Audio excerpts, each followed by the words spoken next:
History is never just a record of events.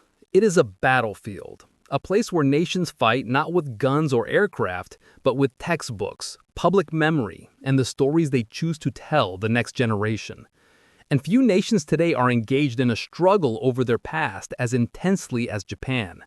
The Second World War ended 80 years ago, but in Japan, the fight over what really happened, what should be remembered, what should be taught, and what should be forgotten continues to rage with a quiet but fierce intensity.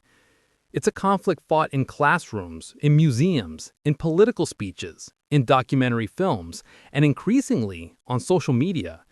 It is a war over memory, identity, and national pride. It is a war that shapes how Japan sees itself and how the world sees Japan. To understand how Japan arrived at this moment, you have to go back to the immediate aftermath of World War II. In 1945, Japan was a shattered nation, reduced to ruins, humiliated, and occupied. For many Japanese civilians, what they remembered most vividly was not what their country had done abroad, but what they themselves had experienced. Firebombs raining down on their cities, children starving, soldiers returning home as broken shells of men, and finally, the blinding flash at Hiroshima and Nagasaki. In the years that followed, these memories would become the emotional core of Japan's self-understanding. The Japanese people suffered. The Japanese people were victims. The Japanese people endured something catastrophic. For many, the atrocities committed by Japanese forces across Asia felt distant. Events that happened in other lands, experienced by other people, outside the frame of everyday Japanese life. And so from the very beginning, Japan's memory of the war was divided. Internal suffering versus external aggression. Victimhood versus responsibility. When Japan regained sovereignty in 1952, this divide only deepened. The Cold War was reshaping Asia, and the United States, now Japan's ally, was far more interested in rebuilding Japan as a capitalist bulwark against communism than in forcing it to fully confront its wartime actions. The U.S. occupation allowed many wartime bureaucrats, officers, and politicians to return to public life. These men carried with them not only the institutions of pre-war Japan, but also the interpretations and narratives they had lived by. To them, Japan had not waged the barbaric war of conquest. It had fought to liberate Asia from Western colonialism, to defend itself against Western encirclement, and to claim its rightful place as a modern power. This interpretation, often called the Greater East Asia Co-Prosperity narrative, did not disappear after the war. It simply went underground, waiting for a moment when it could re-emerge. That moment came in the 1980s. Japan was booming. Its economy was unstoppable. Its corporations dominated global markets, and its political establishment felt confident, assertive, and eager to reshape the country's international image. Conservative politicians and nationalist intellectuals began to argue that Japan had been unfairly judged after the war, that the Tokyo war crimes trials were victor's justice, and that the world had misunderstood Japan's intentions. This movement was not fringe.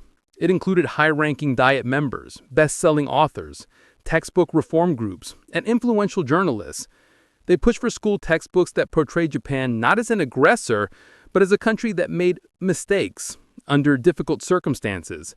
They wanted to emphasize Japanese suffering, especially the atomic bombings. They objected to words like invasion, massacre, or sex slaves. They wanted a proud Japan, not a guilty Japan. But if the 1980s were a time of rising nationalist confidence, the 1990s were a decade of reckoning. Japan's economy crashed, and as the bubble era burst, the country entered its long stagnation.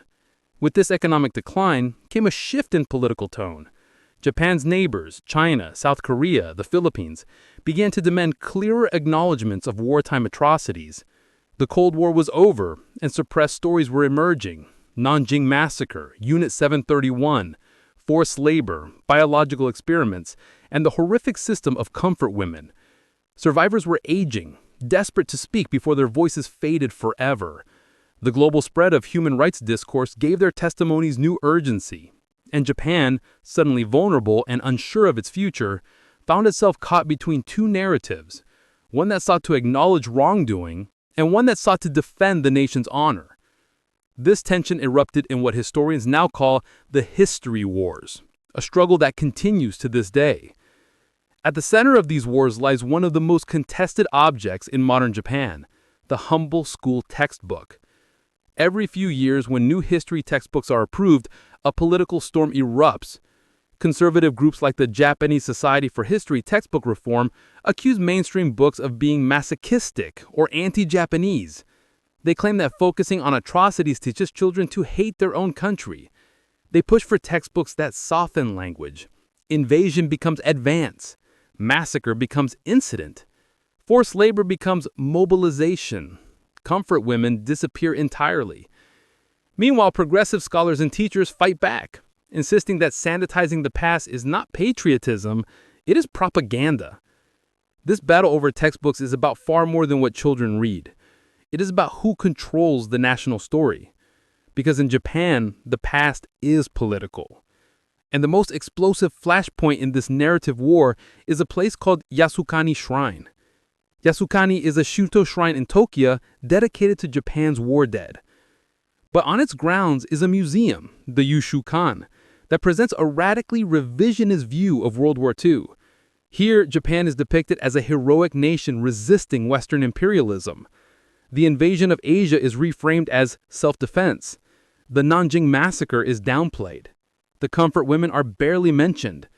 And because several convicted Class A war criminals are enshrined there, every visit by Japanese politicians, especially prime ministers, sparks international outrage. For conservative, Yasukani is a sacred place, a symbol of national pride. For progressives, it's a monument to denial. For China and South Korea, it's an open wound. And for historians, it is the clearest proof of how divided Japan's memory remains. But the history wars are not just about textbooks and shrines. They're also fought in cinema, television dramas, manga, and documentaries. Films like The Eternal Zero depict Japanese pilots as tragic heroes. Dramas about the war focus on the suffering of civilians, especially mothers and children. Manga and anime often portray Japanese soldiers as reluctant fighters or victims of circumstance. These narratives are not false, but they are incomplete. They highlight one part of the war while minimizing another. And slowly, subtly, they shape the collective memory of millions. But what makes Japan's history wars unique is that the country is not united behind a single narrative. It is torn between several competing ones. There is the nationalist narrative, which paints Japan as misunderstood and unfairly judged. The pacifist narrative, which emphasizes the horrors of war and rejects militarism entirely. The victim narrative, centered on Hiroshima and Nagasaki. The reckoning narrative, supported by historians who insist that truth must come before pride. And the geopolitical narrative, shaped by Japan's domestic politics and Asian influence. These narratives overlap, collide, and contradict each other. The result is a national memory that is neither fully repentant nor fully revisionist. In the 21st century, the battlefield of memory has expanded even further. Digital nationalism, online activism, AI-generated content, and viral misinformation amplify the struggle. Every documentary sparks counter-documentaries. Every apology triggers backlash. Every politician's statement goes global within minutes. Social media has turned the past into a living, breathing political fight, one that never dies. And the stakes today are higher than ever. Japan is rearming. Its military budget is rising. Its geopolitical position in East Asia is increasingly precarious. And as Japan moves toward a more assertive future, the question of how it tells its past becomes even more important for its identity, its diplomacy, and its moral standing in the world. Because the real question behind the history wars is not simply what happened. It is who gets to decide what happened. And more importantly, what does Japan want to believe about itself now? The question of how Japan teaches World War II to its children is not just a matter of education. It is a matter of power. Every nation tries to tell its younger generations a story that binds them together. But in Japan, those stories do not simply unify, they divide.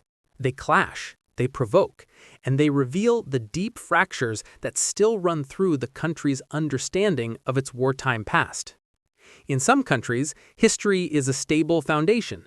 In Japan, it is an earthquake fault that shifts every few years, whenever a new textbook is published or a new controversy breaks across the headlines.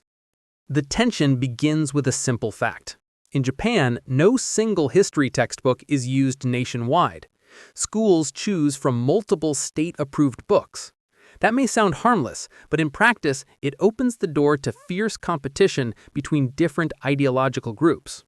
On one side are mainstream historians and educators who want to teach a comprehensive, documented view of Japan's wartime conduct, one that includes atrocities, colonialism, and militarism. On the other side are conservative organizations, such as the Japanese Society for History Textbook Reform, who argue that decades of education have taught children to be ashamed of their own country. To them, Japan needs pride-based education, a curriculum that minimizes wrongdoing and emphasizes noble intentions. The first major eruption in this battlefield came in the early 1980s. In 1982, it was discovered that Japan's Ministry of Education had requested that publishers soften descriptions of wartime actions, replacing words like aggression with more neutral terms. This sparked international outrage. China and South Korea protested ferociously.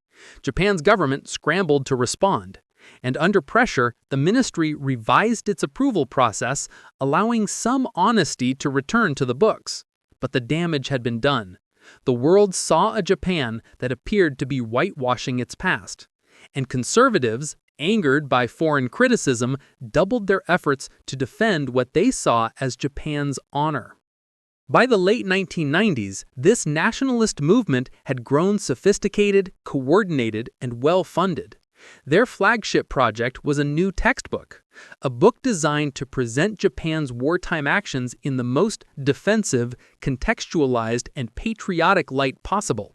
It downplayed atrocities, it questioned established historical accounts, it reframed Japan's expansion as a response to Western imperialism, and it presented terms like Nanking Massacre as disputed or exaggerated. When the book was approved in 2001, an uproar shook East Asia. China denounced it. South Korea condemned it. Hundreds of thousands of protesters took to the streets. Japanese embassies were attacked. But inside Japan, the reaction was mixed. Many teachers refused to adopt the book, seeing it as an insult to historical truth. Yet for nationalists, the book was a triumph, a symbol that their interpretation of history could be legitimized. The key battleground within this conflict is language. Words are political weapons, and in Japanese textbooks, single words carry enormous meaning. Consider the term shinrikaku, invasion. Nationalists argue it is too harsh. They prefer shinshutsu, advance, or nushin, entry, which sound neutral, almost bureaucratic. But for Chinese and Korean historians, replacing invasion with advance is not a matter of nuance, it is a denial of reality. It's like calling colonialism administration, or genocide population reduction. Language shapes memory, and memory shapes identity. And so every word in Japan's textbooks becomes a site of ideological struggle. Another flashpoint is the section on comfort women, the tens of thousands of women across Asia forced or coerced into sexual slavery for the Japanese military. For many years, progressive textbooks addressed this issue bluntly. But starting in the 2000s, conservative pressure increased dramatically. Nationalist groups claimed the system was voluntary. They said women were paid. They argued that the word sex slaves was too extreme. And by the 2010s, the mention of comfort women began to disappear from several textbooks, effectively erasing one of the most painful chapters of wartime history. This erasure is not accidental. It represents a deliberate attempt to reshape national memory by selectively forgetting. Despite all this, Japan is not a single-minded nation marching towards revisionism. In fact, the most fascinating aspect of the textbook wars is how divided Japan remains internally. Many Japanese teachers, especially in major cities, refuse to use nationalist textbooks. They rely on supplementary materials, eyewitness accounts, and independent research to ensure their students learn the full scope of wartime events. Some teachers take their classes to Hiroshima and Nagasaki to explore the consequences of militarism. Others bring in guest speakers, including former soldiers or survivors from occupied territories, to offer personal testimonies. In these classrooms, history becomes a bridge towards empathy. On the other hand, rural regions, conservative districts, or communities with strong nationalist sentiment may adopt textbooks that lean heavily towards patriotic interpretation. In these classrooms, history becomes a shield, not a mirror. Students learn about the suffering of Japanese citizens, especially the bombing of Tokyo and the atomic attacks. They learn about brave Japanese soldiers making noble sacrifices. But they may learn little about the Nanking Massacre, biological warfare experiments, or forced labor. This divergence creates a generational split within Japan. Two students growing up in different prefectures may learn two almost contradictory versions of the same war. And this internal divide raises deeper questions. What does it mean to be a nation if you can't agree on your past? Can a country build a stable identity when its historical foundation is fractured? Or does this plurality of memory actually reflect Japan's complex reality? A nation both victim and aggressor, both wounded and wounding, both repentant and defensive. These questions become even more urgent when you consider the role of international pressure. China and South Korea regularly condemn Japan's attempts to soften its wartime past. But within Japan, foreign criticism sometimes has the opposite effect of what was intended.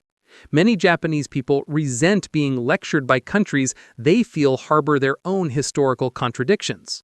Others argue that Japan has apologized enough, and that constant demands for further contrition keep wounds open rather than healing them. This resentment fuels nationalist rhetoric. It strengthens the argument that Japan should control its own narrative without foreign interference, and it adds fuel to the ongoing domestic conflict over how history should be taught. Meanwhile, global geopolitics complicate the conversation. Japan's allies with the United States shapes what can and cannot be said in school curricula. The U.S. has no interest in encouraging narratives that highlight its own wartime actions, especially the atomic bombings. American occupation policies after the war also suppressed certain Japanese voices, including left-wing and pacifist groups that could have pushed harder for full accountability.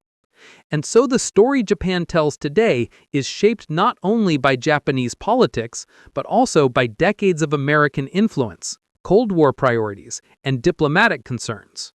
In recent years, the rise of digital media has transformed the textbook wars into something even bigger, a globalized battle of narratives.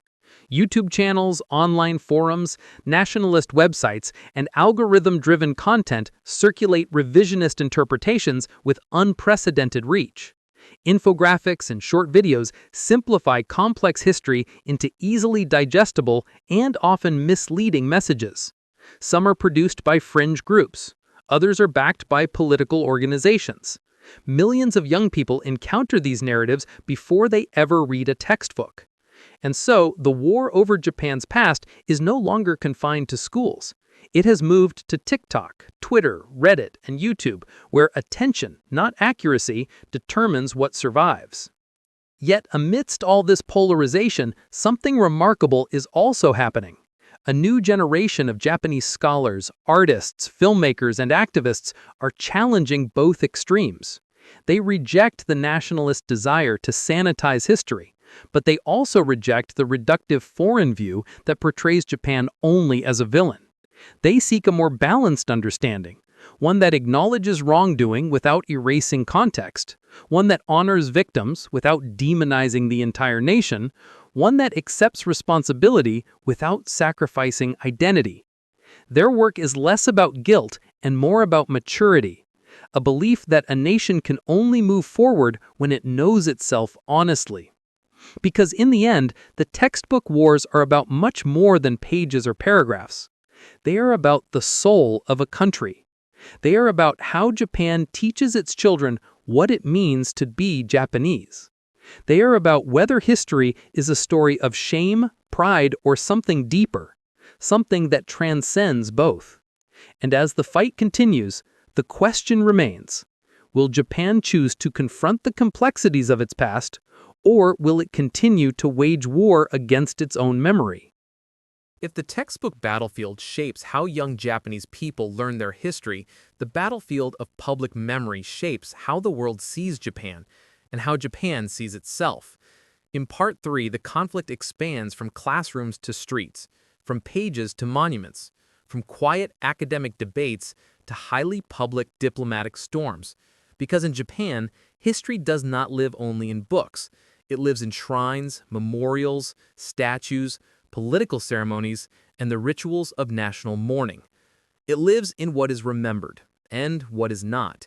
And in every country that has lived through war, these symbols matter. But in Japan, they matter so intensely that a single political visit or a single statue erected abroad can ignite international controversy and renew decades-old wounds. At the center of this landscape stands Yasukuni Shrine, perhaps the most politically charged religious site in the modern world.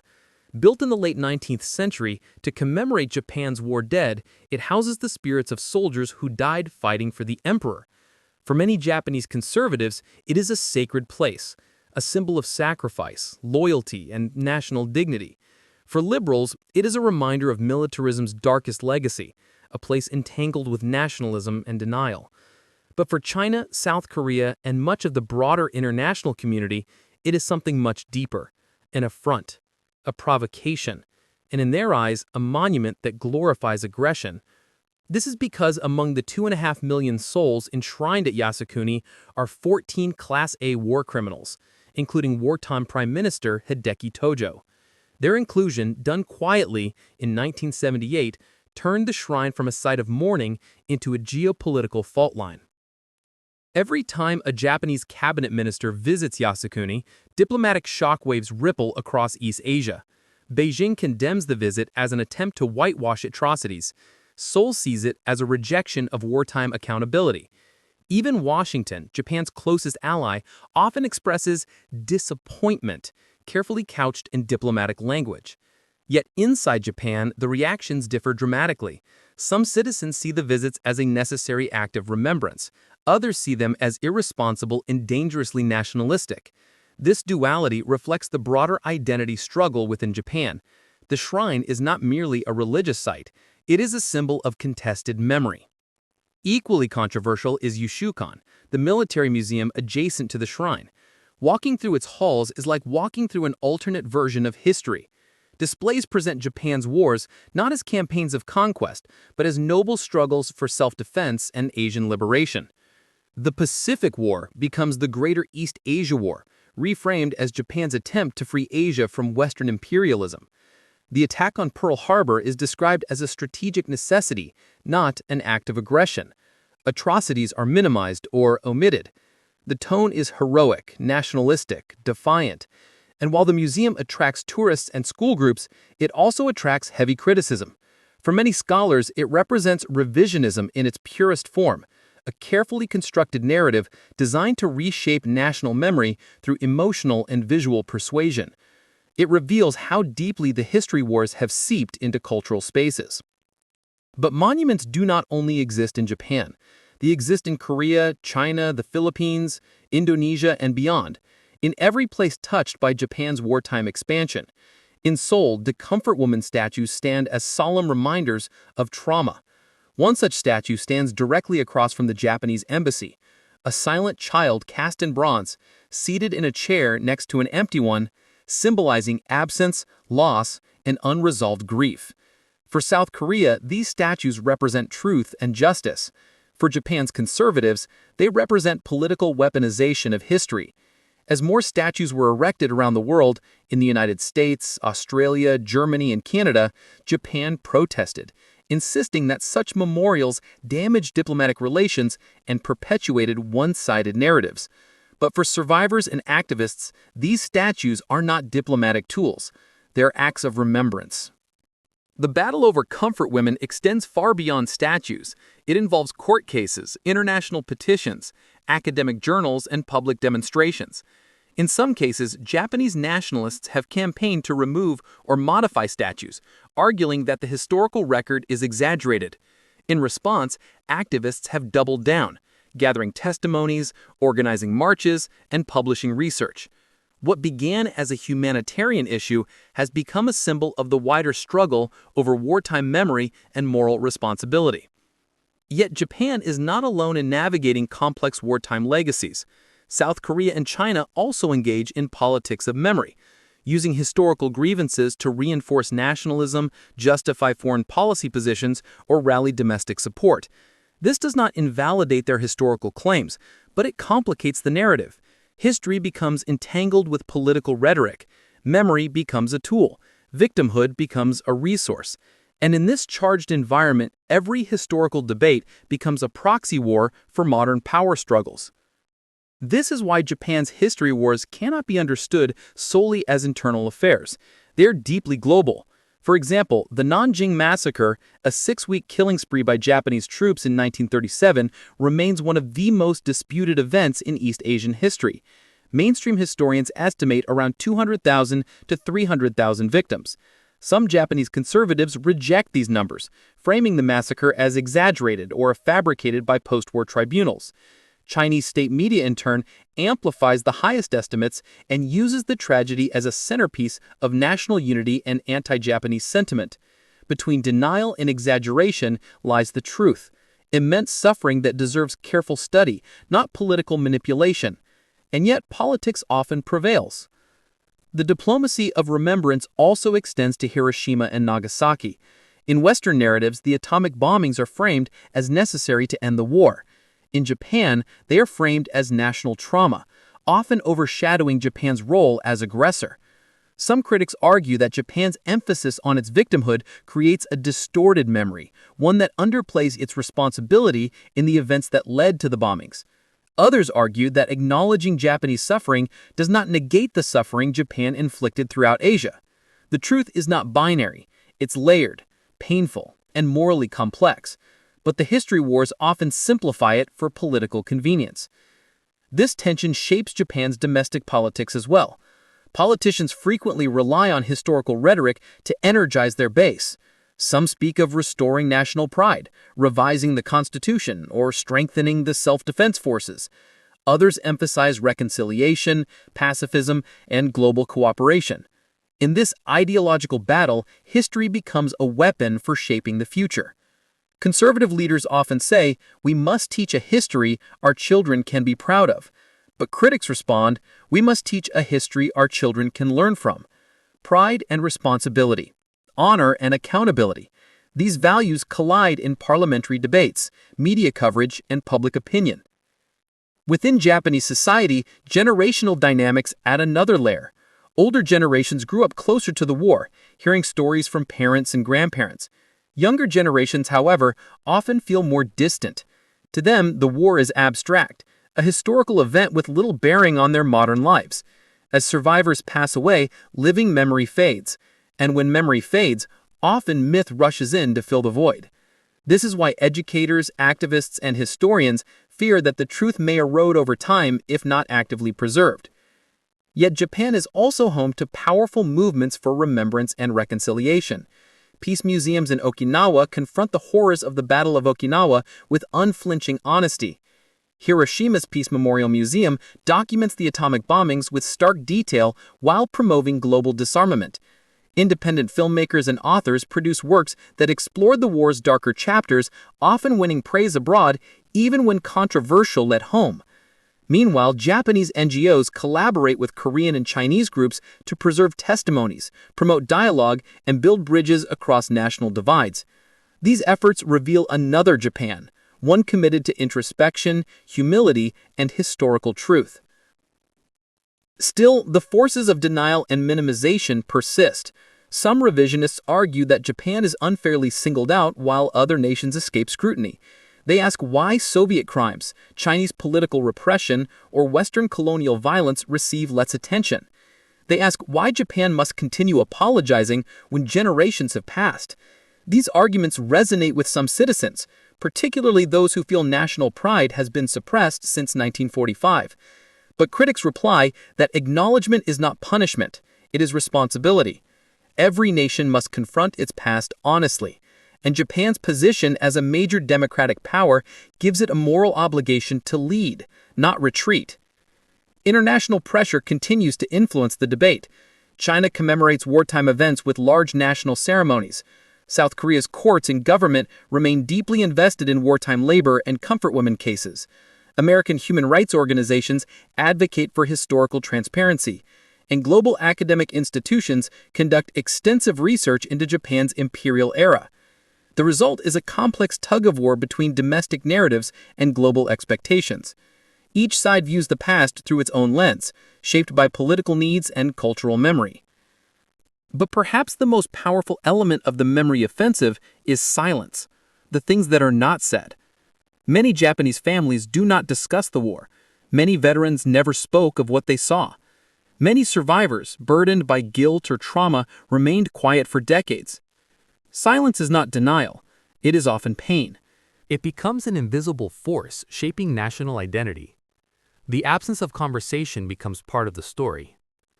Japan's history wars are not only about facts, they are about meaning. They are about how a nation wants to remember itself. They are about what kinds of heroes and victims are chosen to define the collective past. They are about the power of symbols, the politics of mourning, and the diplomacy of memory. And they reveal that the deepest battle over Japan's wartime legacy is not being fought between nations, but within Japan itself. The history war is often described as a struggle over the past, but in Japan, its most profound consequences lie in the future. Part 4 explores how these conflicts over narrative, memory, and responsibility shape Japan's national identity, its politics, its military direction, and its place in the global order. Because in Japan, the past is never just a past. It is a compass, a weapon, a burden, and a battlefield, one that continues to redefine who the country is, who it wants to be, and how the world sees it. Modern Japan stands at a crossroads. On one side are those who believe the nation must fully confront its wartime actions, embrace historical responsibility, and build a future based on transparency, peace, and regional reconciliation. On the other side are those who argue that Japan has apologized enough, that its image has been unfairly tarnished, and that a firmer, more proud national narrative is needed to give confidence to the next generation. Between these two poles lies a vast middle ground of citizens who simply want stability, people who did not live through the war, did not create the atrocities, and yet inherit the consequences. In recent decades, Japan's political landscape has increasingly been influenced by this cultural divide. The Liberal Democratic Party, LDP, which has governed Japan for most of the post-war period, contains strong nationalist elements advocating constitutional reform, especially regarding Article 9, the clause that renounces war. For them, revisioning history is not merely about pride. It is about clearing the psychological constraints imposed by defeat. They believe that as long as Japan remains chained to a narrative of guilt, it will remain militarily and diplomatically constrained, dependent on foreign powers, and unable to fully defend itself in an increasingly unstable world. Meanwhile, opposition parties, along with many intellectuals and activists, argue that constitutional pacifism is not a burden but a moral achievement, a direct response to the horrors unleashed by militarism. They warn that revisionist history risks reviving dangerous ideologies, alienating neighbors, and eroding the hard-earned trust Japan has built as a peaceful democracy. They insist that honesty about the past is a prerequisite for genuine international respect, not an obstacle to it. These debates intensify with every geopolitical shift in East Asia. As China rises militarily and economically, Sino-Japanese tensions flare, making historical issues even more politically charged.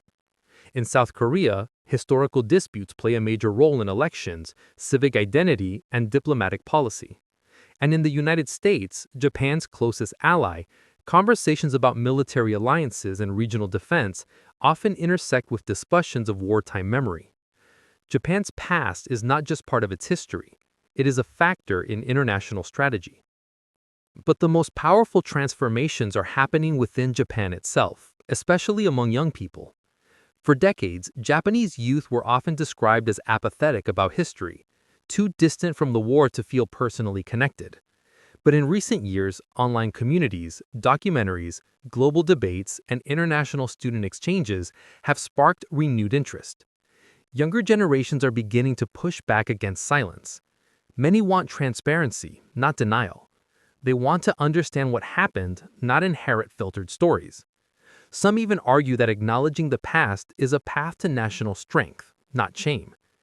At the same time, digital space is also amplifying nationalist voices, enabling revisionist narratives to reach millions with unprecedented speed.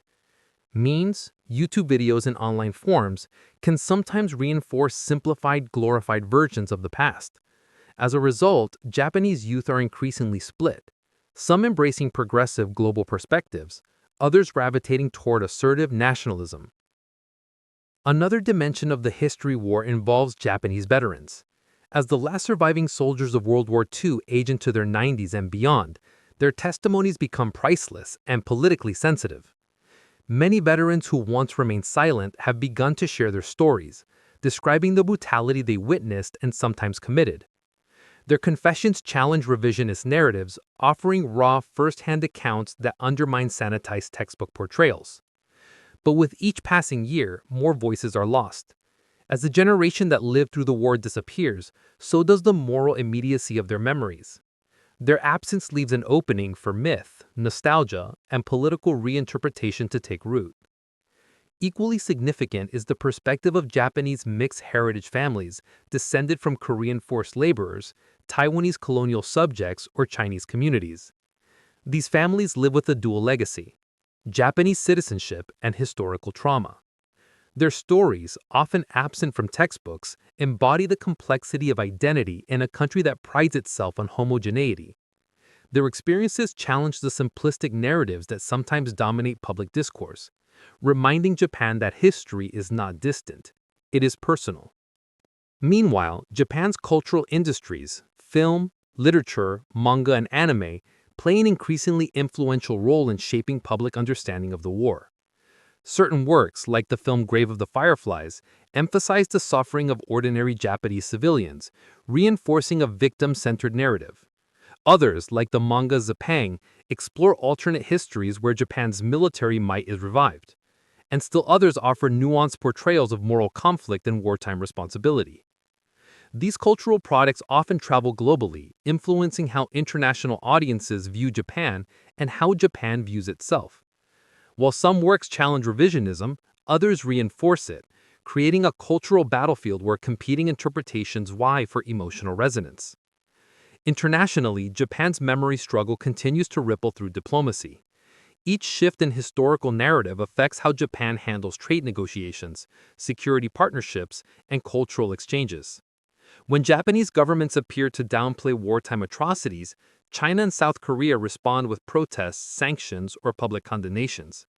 In contrast, when Japan takes steps toward acknowledgement, such as official apologies or joint historical commissions, the diplomatic atmosphere improves dramatically. This cyclical pattern shows that history is not static dispute, but an active element of international relations. Yet despite the turbulence, there have been moments of hope. Joint textbooks authored by Japanese and Korean scholars, though controversial, represent efforts to bridge narratives. Survivors of wartime atrocities have met with Japanese students in projects organized by NGOs. Japanese volunteers have traveled to Korea and China to support preservation of war-related sites. These grassroots initiatives suggest that reconciliation is possible, not through politics alone, but through human connection. Still, one of the most complex battles lies in Japan's internal struggle between two visions of national identity. The first is the pacifist vision, rooted in humility, remorse, and a commitment to peace. This vision emphasizes Japan as a global humanitarian leader, a nation shaped by the tragedies of war and determined never to repeat them. It values transparency, self-reflection, and moral responsibility. The other vision is the revisionist nationalist vision, rooted in pride, strength, and sovereignty. This vision seeks to reframe Japan's wartime actions as defensive or misunderstood, rejecting what it sees as excessive guilt imposed by victors. They believe that so long as Japan remains chained to a narrative of guilt, it will remain militarily and diplomatically constrained, dependent on foreign powers, and unable to fully defend itself in an increasingly unstable world. These two visions clash in political campaigns, school boards, news debates, and even family conversations. The conflict is not simply about facts, but about identity, about what story Japan wants to tell about itself, and what kind of nation it aspires to be. Looking ahead, technology will play a major role in shaping the future of Japan's memory wars. Deepfakes, AI-generated textbooks, digital archives, and algorithm-driven information flows will influence how young people encounter history. Misinformation could spread faster than scholars can respond to it.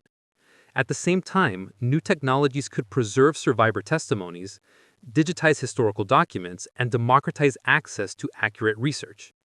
Technology can distort memory or protect it. The outcome will depend on how Japan chooses to use these tools. Ultimately, Japan's history war reflects a universal truth. No country escapes the shadows of its past. Germany confronts its Holocaust legacy. The United States grapples with slavery and Native American genocide. Britain faces the realities of colonialism. China struggles with the memory of Tiananmen and Cultural Revolution violence. Every nation has chapters it would prefer to forget. Japan is not unique in this struggle. It is simply visible because its past intersects with so many others. The challenge Japan faces is not whether to remember, but how to remember.